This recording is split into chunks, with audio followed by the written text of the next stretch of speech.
ఓం శుక్లాంబరధరం విష్ణుం శశివర్ణం చతుర్భుజం ప్రసన్నవదనం ధ్యాయేత్ సర్వవిఘ్నోపశాంతయే అని స్వామివారికి నమస్కారం చేసుకుని మనము మన మనుస్మృతిలో గృహస్థులైన వాళ్ళు గృహ యజ్ఞాలను చేయవలసి ఉంటుంది అని చూసుకుంటున్నాము.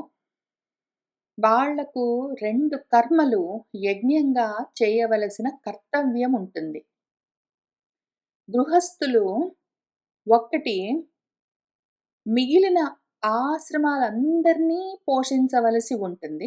మిగిలిన ఆశ్రమ వాసులందరూ వీళ్ళపైనే ఆధారపడి ఉంటారు అన్ని రకాలుగా. కాబట్టి గృహస్థులే వాళ్ళందరినీ ధరించవలసి ఉంటుంది. అందుకనే ఈ గృహస్థాశ్రమము, ఆ గృహస్థాశ్రమంలో ఉన్న గృహస్థులు మిగిలిన ఆశ్రమవాసుల్లోకి శ్రేష్ఠులు, జ్యేష్ఠులు అని చెప్తారు. ఎందుకంటే పెద్ద దిక్కు వీళ్ళే అందరికి భోజనాదులన్నీ, ఆ సదుపాయాలన్నీ చూసుకోవలసి ఉంటుంది. ఇది వీళ్ళు తప్పనిసరిగా చేయవలసిన కర్తవ్యము. వాళ్ళకది విధి. ఇది చేయకుండా మానుకునేందుకు అవకాశమే లేదు. కాక రెండో ముఖ్యమైన కర్తవ్యం ఏంటంటే, పాపమ్మన గృహస్థులు, ఆ గృహస్థాశ్రమంలో ఉన్నవాళ్ళు మిగిలిన ఆశ్రమస్తులందరినీ పోషించవలసిన బాధ్యతతో ఉన్నప్పుడు వాళ్ళు సింగిల్ హ్యాండెడ్‌గా చేయలేరు. వాళ్ళంతట వాళ్ళు మొత్తం అంతా కష్టపడి సంపాదించి, తీసుకొచ్చి, వండి, వడ్డించి మొత్తం అంతా చెయ్యడము వాళ్ళొక్కళ్ళే చెయ్యట్లేదక్కడ. చేస్తున్నామనుకుంటే అది అహంకారము. చేస్తున్నట్టుగా కనిపించినా కూడా ఎన్నో దైవీ శక్తులు వాళ్లకు సహాయం చేస్తూనే ఉంటాయి పొద్దస్తమానము. వాళ్ళు ఓపిక చేసుకొని ఉద్యోగాలు చేసి, ధనార్జన చేసి, ఆ ధనంతో వస్తువులని కొనుగోలు చేసి, ఇంటికి తీసుకొనొచ్చి, వాటిని శుభ్రం చేసి, వాటిని వండి, మిగిలిన వాళ్ళందరికీ వడ్డించాలంటే, వాళ్ళు గూడా తినాలి అంటే వాళ్లకు ఎన్నో శక్తులు సహాయం చేస్తూ ఉంటాయి. అన్ని అవ్యక్తమైన శక్తులు, కంటికి కనిపించని దేవతలందరూ సహాయం చేస్తూ ఉంటారు. కాబట్టి ప్రతి ఒక్కళ్ళకు పేరు పేరున కృతజ్ఞత తెలపవలసి ఉంటుంది. ఇది తప్పనిసరి బాధ్యత. గృహస్థుకు ఈ 2 బాధ్యతలు, ఈ 2 కర్తవ్యాలు ఉంటాయి. ఈ 2 ధర్మాలను ధర్మంగా వాళ్ళు ఆచరించవలసి ఉంటుంది. కాబట్టి మన వాళ్ళేం చేస్తున్నారంటే, ముందు దేవతలకు కృతజ్ఞత చెప్పడము, ఆ తర్వాత మిగిలిన వాళ్ళందరికీ భోజనాదులు కల్పించడము. ఈ ఆర్డర్‌లో ఇక్కడ చూపిస్తున్నారు. ముందు వాళ్ళు ఉద్యోగం చేసి, ధనం తెచ్చుకుని, దాంతో వస్తువులు కొని, వాటిని తెచ్చి, శుద్ధి చేసి, వంట చేసి, సిద్ధాన్నాన్ని తయారు చేసుకున్నాక, ఫస్ట్ అందుకు సహకరించిన మొత్తం దేవతలకి థాంక్స్ చెప్పడము. ఆ తర్వాత వండిన సిద్ధాన్నాన్ని మిగిలిన వాళ్ళందరికీ పెట్టి, చివరగా వాళ్ళు తినడము అన్నది ఇక్కడి నుంచి చూపిస్తున్నారు. విశ్వంలో ఎంతో మంది దేవతలుంటారు. ముఖ్యంగా విశ్వదేవుడుంటాడు. ఈ విశ్వదేవుడికి ఆ సిద్ధాన్నంలో నుంచి కొంత తప్పనిసరిగా బలిగా, భోజనంగా సమర్పించవలసి ఉంటుంది. అగ్నిదేవుడి దగ్గర నుంచి మొదలుపెట్టి, ఆ తర్వాత సోముడికి, చంద్రుడికి. ఎందుకు అంటే అగ్నిదేవుడు వంట చేసి పెడతాడు. తర్వాత తిన్న అన్నాన్ని జఠరాగ్నిగా అరిగిస్తాడు. సోముడు ఆ ధాన్యంలో శక్తులను నింపుతాడు. వాటిని పుష్టిగా తయారు చేస్తాడు. ఆ తర్వాత ఆ ధాన్యం వండుకుని, ఆ భోజనము ఆకుకూరలు గాని ఏదైనా సరే, ఆ భోజనాన్ని పుచ్చుకున్నాక మళ్ళీ దాన్ని, ఆ శక్తిని శరీరం అంతటా కలిగేలాగా చేస్తాడు. ఈ శక్తంతా ఎక్కడి నుంచొస్తున్నది? పుష్టి. పుష్టి ఎక్కడి నుంచొస్తున్నది? అగ్నిదేవుడి వల్ల శక్తి వస్తుంది. సోముడి వల్ల, చంద్రుడి వల్ల పుష్టి కలుగుతుంది.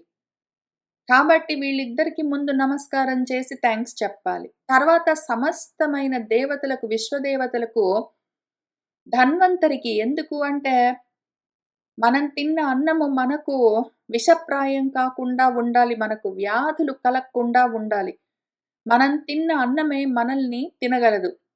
మనం సరిగ్గా చూసుకోకుండా తింటే ఆ అన్నమే మనల్ని తింటుంది. యాక్చువల్‌గా చూసుకోకుండా తిన్న అన్నము మనకు పెద్ద విషాహారం అంటే యాక్చువల్‌గా విషము అన్న ఐడియా పక్కన బెట్టి, మనం తినే అన్నమే ఒకవేళ మనకు ఎక్కువయిందంటే, లేదా మన శరీరానికి పడలేదు అంటే బీపీ, షుగర్ అని పిలుస్తాము. హై బ్లడ్ ప్రెషర్ లేదా బ్లడ్ షుగర్స్, కొలెస్ట్రాల్స్ ఈ రకంగా మారిందంటే, మనం తింటున్న అన్నమే మన ప్రాణాలు తీసేందుకు విషంలాగా తయారవుతుంది. అటువంటి స్థితి కలగకుండా ఆరోగ్యం బాగుండాలని ధన్వంతరుడికి. ఆ తర్వాత పర్వదినాల్లో మన చంద్రుడి కళలు పెరుగుతూ, తగ్గుతూ ఉండడానికి ఆయా అధిష్టాన దేవతలుంటాయి. ఆ శక్తులు. కుహు, నిశీథి అని పిలుస్తాము. ఆ కుహుకు, అనుమతికి, అట్లానే ప్రజాపతికి, ఆకాశానికి, భూమికి మనం తిన్న అన్నము మనకు ఇష్టమై ఉండాలి. ఇష్టం లేకుండా తినలేము. ఒకవేళ మనకి ఇష్టం కలగకపోతే అన్నం తినము. ఆకలేస్తున్నా సరే, ప్రాణం పోతున్నా సరే, ఇష్టం అనిపించకపోతే ప్రతిరోజు అన్నం తినడం కుదరదు. ఆ ఇష్టమన్న ఫీలింగ్ ఎవరి వల్ల కలుగుతుందో ఆ శక్తికి, ఆ దేవతకు, ఈ విధంగా ప్రతి దేవతా శక్తికి వేరు వేరుగా సమ్యక్‌గా హవిస్సులను, బలిని ఇచ్చిన తర్వాత సర్వ దిక్కులకు తిరుగుతూ ప్రతి దిక్కుకు ఉన్న ఆ అధిష్టాన దేవతకు ప్రదక్షిణ పూర్వకంగా నమస్కారం చేస్తూ కృతజ్ఞత తెలపవలసి ఉంటుంది. ఇంద్రుడు, అంతకుడు, యముడు, అప్పతి, వరుణుడు, ఇందు, చంద్రుడు వీళ్ళకు వాళ్ళ అనుచరులతో సహా అందరికీ బలిని అంటే భోజనాన్ని ఇవ్వవలసి ఉంటుంది. అంతవరకు పోయిన వారం చూసుకున్నాం. ఇంక అక్కడి నుంచి మిగిలిన దేవతలను చూద్దాము. మరుద్భ్యః ఇతి తు ద్వారిక్షిపేత్ అప్సు అద్భ్యః ఇతి అపి వనస్పతిభ్యః ఇతి ఏవం ముసల ఉలూఖలే హరేత్. అట్లానే బయటికి వెళ్ళి అన్ని దిక్కులా తిరిగి చూస్తూ ఒకవేళ వంట ఇంట్లోనే చేసుకుంటే ఇంట్లో అయినా సరే అన్ని దిక్కులకు తిరుగుతూ ఆ భోజన భాగాన్ని వాళ్ళకు సమర్పించిన తర్వాత ద్వారం దగ్గరికొచ్చి మరుద్గణాల కోసము ద్వారం దగ్గర కొంచెము అన్నాన్ని క్షిపేత్ ఉంచవలసి ఉంటుంది. ఆ తర్వాత ఎందుకంటే మరుత్తులు గాలులే గదా! మన శరీరంలోకైనా సరే లోపలికి, బయటికి వస్తూ వెళ్తూ ఉంటాయి. కాబట్టి ఆ గడప దగ్గర భోజనాన్ని మరుత్తుల కోసం ఉంచవలసి ఉంటుంది. తర్వాత అప్సు అద్భ్యః మన గోడవారగా ఇంటి గుమ్మం దగ్గర మెట్ల పక్కన అట్లా ఏమైనా నీళ్లుంటే, ఇంతకుముందు అట్లా కడవల్లో వాటిలో ఉండేవి మరి. కొంచెం భోజనాన్ని ఆ నీటి పక్కన ఉంచవలసి ఉంటుంది. ఆ తర్వాత వనస్పతులకు భోజనము బలిని సమర్పించాలి. అందుకోసము ఏం చెయ్యాలి అంటే, వనస్పతులకు ఈ భోజనము చెందుగాక అని చెప్తూ, ముసలం దగ్గర, ఉలూఖలం దగ్గర అంటే రోలు, రోకలి వీటి దగ్గర కొంత కొంత భోజనాన్ని, అన్నాన్ని ఉంచవలసి ఉంటుంది. ముసలము అంటే రోకలి, ఉలూఖలము అంటే రోలు. రోలు, రోకలి ఇవి గూడా ద్వారం పక్కనుంటాయి. ఆ ద్వారం పైన కొంచెము, ద్వారం పక్కనున్న నీటి దగ్గర కొంచెము, ఆ ద్వారం అవతల కొంచెం దూరంగా అక్కడే పక్కన ఉన్న రోటికి, రోకలికి కూడా కొంచెం కొంచెం అన్నాన్ని వాటి పక్కన ఉంచవలసి ఉంటుంది. ఎందుకంటే ఇవన్నీ మనకు మనం భోజనం చేయడానికి ఇవన్నీ హెల్ప్ చేస్తాయి. ఇవన్నీ ఎంతో ఉపకరిస్తాయి మనకి. ఎంతో సహకారం చేస్తాయి కాబట్టి రోటికి, రోకలికి, నీటికి ప్రతి దానికి పేరు పేరున మనము భోజనాన్ని బలిని ముందు పెట్టవలసి ఉంటుంది కృతజ్ఞతాపూర్వకంగా. ఆ తర్వాత ఉచ్చీర్షకే శ్రియై కుర్యాత్ భద్రకాళ్యై చ పాదతః. బ్రహ్మ వాస్తోష్పతిభ్యాం తు వాస్తు మధ్యే బలిం హరేత్. ఎవరైనా సరే శ్రియై ఉచ్చీర్షకే చక్కటి ఐశ్వర్యం కావాలని కోరుకున్న వాళ్ళుంటే వాళ్ళు భద్రకాళ్యై భద్రం కలిగించడం కోసం భద్రాన్ని కలిగించే స్త్రీలు కావాలని కోరుకున్న వాళ్ళు నైరుతి దిక్కుగా కాలుడి కోసము పాదతః కొంత భాగము భోజనాన్ని బలిగా వాస్తు మధ్యే ఇంటి మధ్యలో హరేత్ ఉంచవలసి ఉంది. బ్రహ్మ వాస్తోష్పతిభ్యాం బ్రహ్మదేవుడికి వాస్తుపతికి ఆ వాస్తు మధ్యలో వాస్తు అంటే ఎందులోనైతే వసిస్తారో ఆ ఇంటి మధ్యలో భోజనాన్ని ఉంచవలసి ఉంటుంది.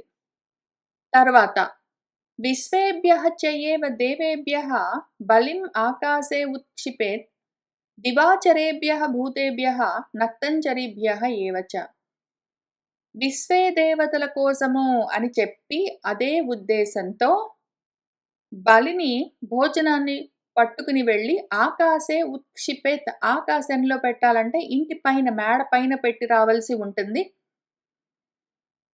ఆ మేడ పైన విశ్వే దేవతల కోసము అని పెట్టిన బలిని దేవతలతో పాటు దివాచరులైన భూతాలు అంటే పగటిపూట తిరిగే పిల్లులు మొదలైన ప్రాణులు, నక్తంచరులు రాత్రిపూట తిరిగే ఏవైనా ప్రాణులుంటే అవి కూడా వచ్చి గుడ్లగూబల్లాంటివి అట్లాంటివి ఏమైనా ఉంటే రాత్రిపూట తిరిగేవేవైనా ఉంటే పగటిపూట తిరిగేవేవైనా ఉంటే ఆ భోజనాన్ని తీసుకోవడానికి వీలుగా ఇంటి పైన పెట్టి రావాల్సి ఉంటుంది.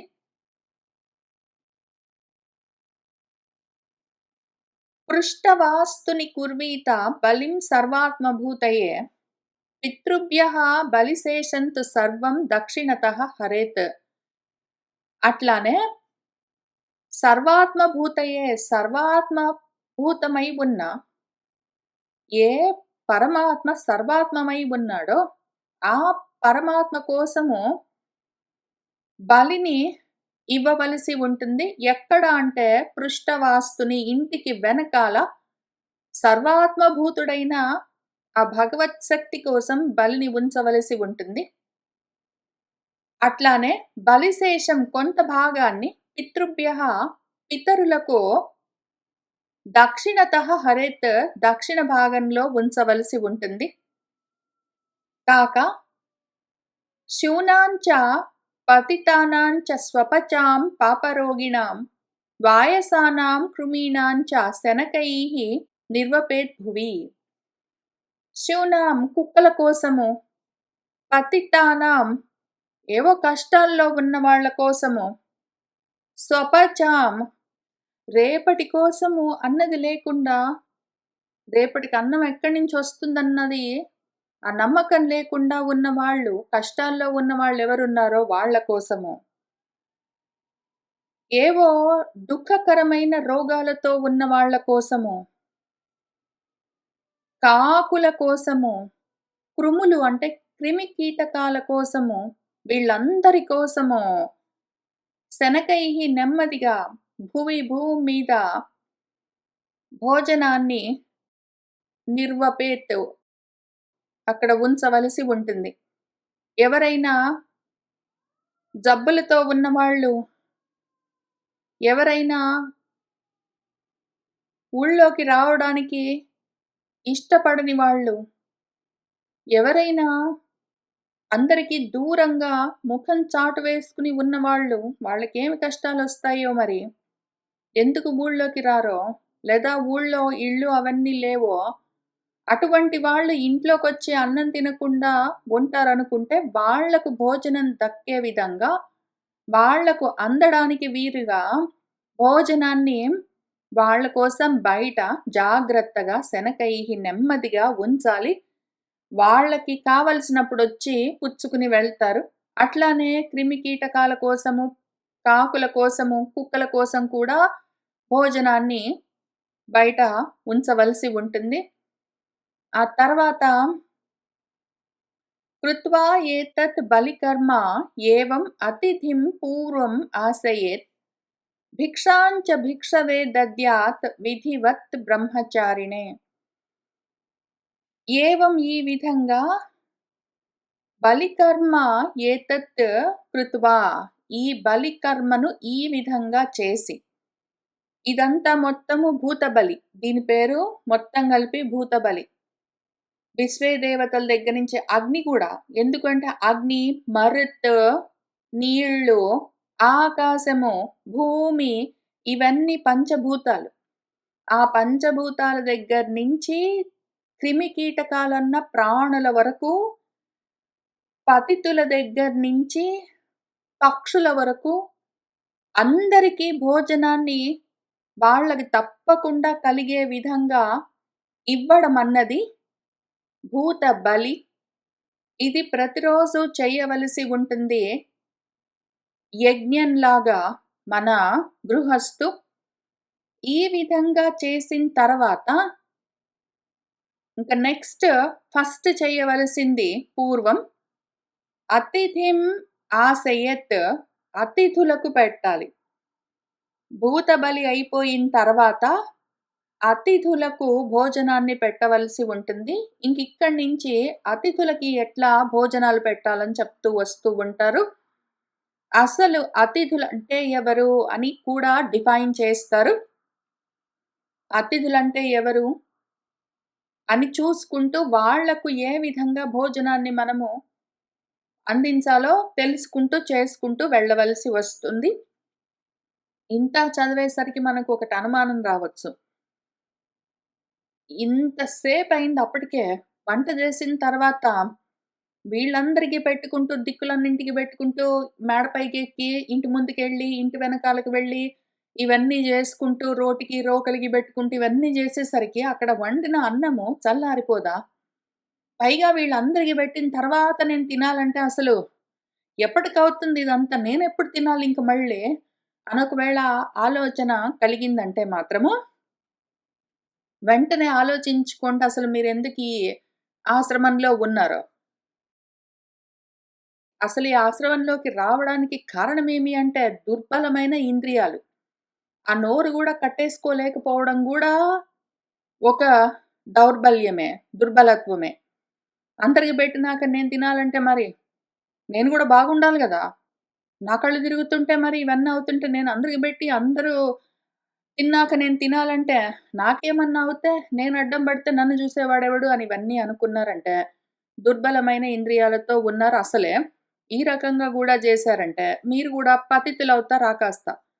పతితులకు వాళ్ళకు వీళ్ళకు భోజనం పెట్టమని మీకేం చెప్పారో మీరే ఆ గ్రూప్‌లోకెళ్ళి కూర్చుంటారు. కాబట్టి ఓపిక జేసుకోవాలి, ఓపిక జేసుకోవాలి, ఓపిక జేసుకోవాలి మరి. ఆ ఆశ్రమంలో ఉన్నప్పుడు దీన్ని యజ్ఞంలాగా చేయవలసి ఉంటుందింక. అలవాటు చేసుకోవాలి జాగ్రత్తగా. అది గూడా చేసేది విధివత్ విధిపూర్వకంగా శ్రద్ధతో చెయ్యవలసి ఉంటుంది. కృతజ్ఞతాపూర్వకంగా చెయ్యవలసి ఉంటుంది. విసుక్కుంటూ చెయ్యరాదు. చేయమన్నారు గాబట్టి విసుక్కుంటూ చేయడము, లేదా చేయమన్నారు గాబట్టి ఎంత కష్టమైనా సరే, ఎంత బాధపడుతూనైనా చేయడం ఇవన్నీ గాదు. జాగ్రత్తగా ఏ విధంగా చేయాలో తెలుసుకుని మనం గూడా నా దేహం గూడా మళ్ళీ అదొక భూతం పాపం నా మీద ఆధారపడి ఉన్నది. అది బాధపడకుండా, దాన్నేడిపించకుండా చేయాలి. ఇవన్నీ కలుపుకొని చూసుకొని చెయ్యాలి. కాబట్టి ఎంతవరకొచ్చాం మనము? భూతబలయిపోయింది. ఇప్పుడు అతిథులకు చూద్దాము. అతిథులు అన్న గ్రూప్‌లో ఫస్ట్ బ్రహ్మచారులైన భిక్షువులెవరున్నారో, బ్రహ్మచర్యంలో ఉన్నవాళ్ళు, బ్రహ్మచారులు చదువుకుంటున్న విద్యార్థుల దగ్గర నుంచి మొదలుపెట్టి బ్రహ్మ మార్గంలో ఉన్నవాళ్ళు, యతులు ఎవరైనా సరే భిక్షకులెవరున్నారో వాళ్లకు విధిపూర్వకంగా భిక్షాం దద్యాత్ భిక్షను ఇవ్వవలసి ఉంటుంది. భిక్షగాళ్ళు అనగానే మళ్ళీ దాన్ని తెలుగులోకి ప్రకృతి వికృతుల్లోకి మార్చుకుని బిచ్చగాళ్ళని, అడుక్కుని తినేవాళ్ళు అని చాలా చులకనగా ఇన్ని విధాలుగా చేయడానికి వీల్లేదు. ఒకవేళ ఉద్యోగాలేమీ లేక, పూట గడవక, ఇతరుల పైన ఆధారపడి ఉన్న వాళ్ళందరెవరు? పతితులు.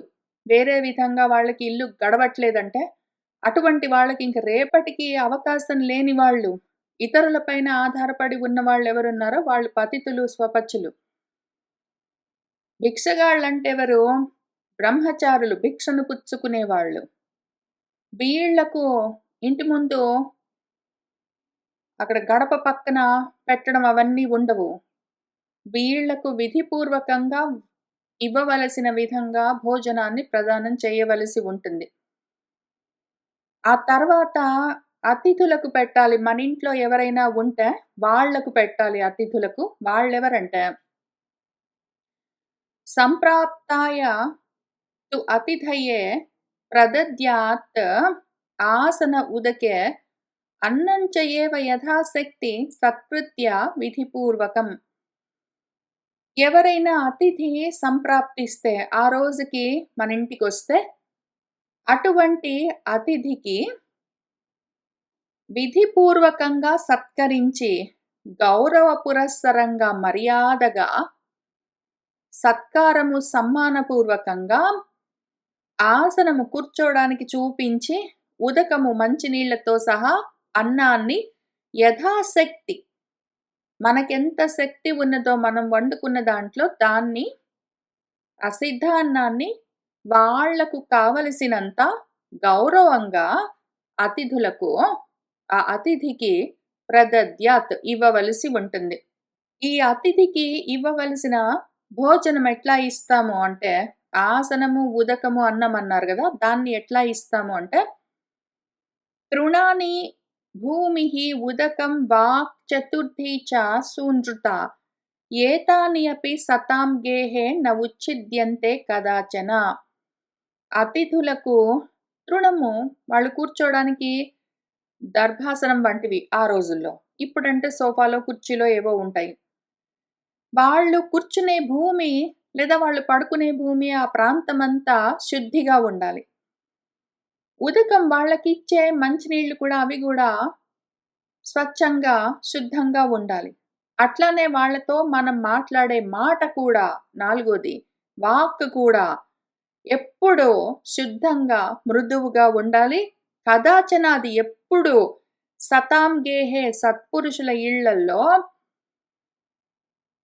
అతిథులకు ఇవ్వవలసిన, చూపించవలసిన ఆసనము వాళ్ళు ఎక్కడ ఉంటారో ఆ భూమి ప్రాంతము, వాళ్ళు కూర్చోవడం, పడుకోవడం అటువంటి ప్రదేశాలు, వాళ్ళు తాగే నీళ్లు, వాటితో పాటు మనం వాళ్ళతో మాట్లాడే మాటలు ఇవన్నీ కూడా ఎప్పుడు సత్పురుషుల ఇళ్లలో, మార్గంలో, సన్మార్గంలో ఉన్న వాళ్ళ ఇళ్లలో ఏతాని ఇవి నా ఉచ్ఛిద్యంతే అసలు జారడానికి వీల్లేదు.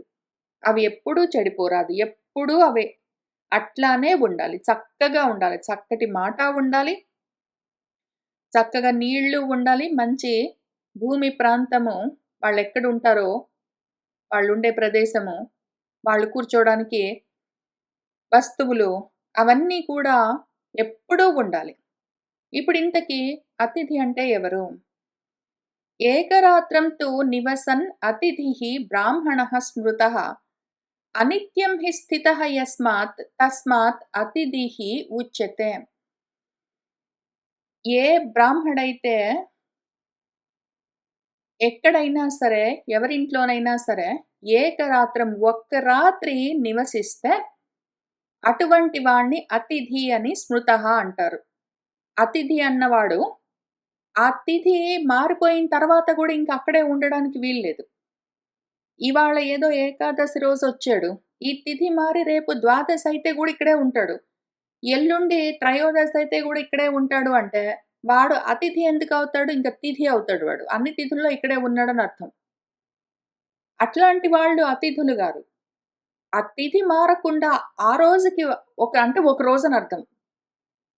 ఒక్క తిథికి అంటే ఒక్క రోజుకి ఉంటాడు వాడు. ఆ రాత్రికి అక్కడ ఉంటాడు. లేతే ఆ పగలొస్తాడు, భోజనం చేస్తాడు, వెళ్ళిపోతాడు. ఆ రకంగా ఉండేవాడు. నిత్యంగా అక్కడే ఉండేవాళ్ళు అతిథులు గారు. అనిత్యము. వాళ్ళెప్పుడొస్తారో వస్తారు, ఒక రోజుంటారు, వెళ్ళిపోతారు. అటువంటి వాళ్ళు అనిత్యంగా ఎవరైతే స్థితః ఉంటాడో యస్మాత్ ఆ విధంగా ఉన్నందుకు తస్మాత్ అటువంటి వాడిని అతిథి అని అంటారు. ఇంక చాలా రోజులుంటారు. ఎప్పటికి ఇక్కడే ఉంటారు అంటే వీళ్ళందరూ అతిథులు గారు. ఆ పూటకేదో పని మీద వచ్చాడు, ఆ పని చూసుకొని వెళ్ళిపోతాడంటే ఆయన అతిథి. అటువంటి వాళ్ళకి భోజనం పెట్టాలి. ఎప్పుడు పెట్టాలి? ఇంకా ఉన్నాయి ఇక్కడ. అతిథులంటే ఎవరు? వాళ్ళకెట్లా? ఏం పెట్టాలి? ఏమి అని ఇంకా అతిథుల గురించి ఇంకా చెప్తూ వస్తారు. అయితే అతిథులకు పెట్టే కన్నా ముందెవరికి పెడతాము? బ్రహ్మచారులకు పెడతాము. బ్రహ్మచారుల కన్నా ముందు ఎవరికి పెడతాము? ఎవరైతే స్వపచ్చులు, పతితులు, రోగాలతో ఉన్నవాళ్ళు, కష్టాల్లో ఉన్నవాళ్ళున్నారో వాళ్ళకి పెడతాం ముందు. ముందు వీళ్ళకు ప్రయారిటీ. దేవతా శక్తులకు కొంత కొంత 2, 3 మెతుకులో ఒక చిన్న ముద్దో ఏదో అట్లా పెడతాం. ఒక రోటి పక్కన, రోకలి పక్కన ఎందుకంటే క్రిమి కీటకాలు అవన్నీ కూడా తింటుంటాయి. అవన్నీ అయ్యాక ముఖ్యంగా ఎవరైతే కష్టాల్లో ఉంటారో వాళ్ళకి ముందు మనము మనుషులకు భోజనం పెట్టే క్రమంలో మొట్టమొదటిగా మనం భోజనం ఎవరికి పెట్టాలి అంటే ఎవరైతే కష్టాల్లో ఉంటారో వాళ్ళకి భోజనం పెట్టాలి. ఆ తర్వాత బ్రహ్మచారులెవరున్నారో వాళ్ళకి పెట్టాలి. చదువుకునే వాళ్ళకి. ఆ తర్వాత మన ఇంటికొచ్చి ఆ పూటకి ఉన్నవాళ్ళెవరున్నారో వాళ్ళకి పెట్టాలి. ఇంకా తర్వాత మిగిలిన వాళ్ళందరి గురించి చూసుకుంటూ వెళ్దాం. వీళ్ళందరికీ ఎందుకు ఇంత శ్రద్ధగా మనం ఇవన్నీ చేస్తాము? ఎందుకీ పంచమహాయజ్ఞాలు చేస్తాము అంటే, పాపము సోకకుండా ఉండడం కోసము. మనం గూడా పతితులము, స్వపచ్చులము.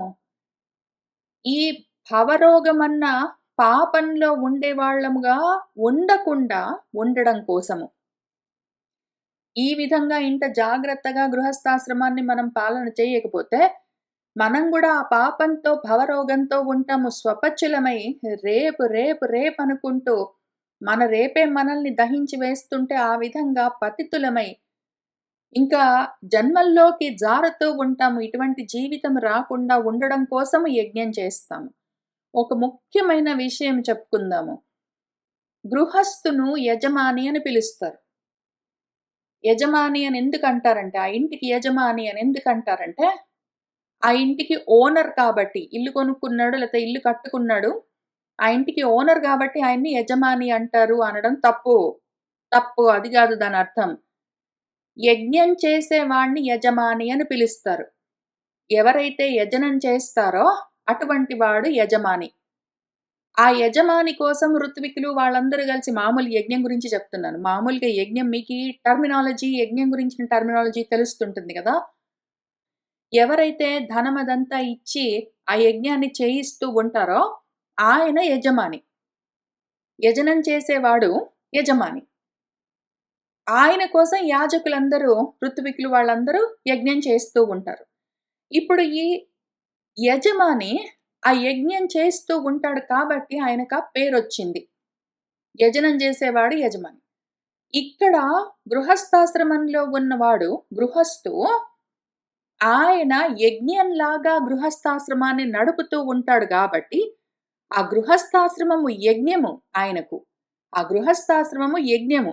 అందులో ప్రతి వాళ్ళకు పేరు పేరున ఇస్తున్న బలులు, హవిర్భాగాలివన్నీ. ఇవన్నీ అందుకనే హవిర్భాగము, హవిస్సులని పిలుస్తూ వస్తూ ఉన్నారు. ఇవన్నీ హవిస్సులు. అన్వహం హోమం కుర్యాత్ విధిపూర్వకం అని ప్రతి చోట హవిస్సులనెందుకు రాస్తారు? ఎందుకు బలులన్నీ, కానుకలన్నీ భగవంతుడికి, భగవత్ శక్తులకిమ్మని చెప్తారు? ఎందుకు అంటే ఇదంతా హవిర్భాగాలు. ఈ బలిభాగాలన్నీ హవిర్భాగాలు. ఆ యజ్ఞంలో ఆ యజ్ఞం చేస్తున్న యజమాని దైవీ శక్తులకు, దేవతలకు సమర్పిస్తున్న హవిస్సులు. అదే ఉద్దేశంతో వాడొకవేళ వాడి ఇంటిని యజ్ఞంలాగా నడిపించుకుంటూ వచ్చాడంటే, అప్పుడు వాడు యజమాని. దానివల్ల వాడికి పుణ్యము, ఊర్ధ్వగతులు కలుగుతాయి. ఒకవేళ వాడు యజమాని కాకుండా, దాన్ని యజ్ఞంగా చెయ్యడు. వాడు ఓన్లీ కర్మలాగా చేస్తాడంటే మాత్రము, ఆ కర్మల వల్ల వాడికి జన్మే తప్ప, పతనమే తప్ప పుణ్యమన్నది ఊర్ధ్వగతులన్నవి ఉండవు. యజమాని లేదా యజమానురాలు అనుకుందాము. అతను గృహస్థుడు అయితే గృహస్థాశ్రమంలో భార్యాభర్త ఇద్దరుంటారు. భర్త గృహస్థుడు డుకారంతోటి దుమువులు ప్రథమ విభక్తి అని ఒకవేళ మగవాడైతే ఆయన్ని యజమాని అని పిలుస్తారు. ఆమెను యజమానురాలు అంటారు. ఎందుకు అంటే వాళ్ళిద్దరూ ఆ యజ్ఞాన్ని చేస్తూ ఉంటారు. కాబట్టి వాళ్ళను యజమానులు అని పిలుస్తారు. ఒకవేళ తను యజ్ఞంలాగా చేయకపోతే ఇంకది ఓన్లీ కర్మ అవుతుంది. అది కామంతో కూడి ఉంటుంది. పతన కారణమవుతుంది. అందుకని దీన్ని ఇంత జాగ్రత్తగా చెప్పుకుంటూ వస్తూ ఉన్నారు. అదే ఉద్దేశంతో చేస్తూ ఉన్నవాళ్ళు తప్పనిసరిగా పుణ్యాన్ని, ఊర్ధ్వగతులను పొందుతారు. అనుమానం లేదు. ఇంకా చాలా విషయాలు చెప్తూ ఉన్నారు. జాగ్రత్తగా చూసుకుంటూ వెళ్దాం. ఇవాల్టికి ఇక్కడికి ఆపుతాను.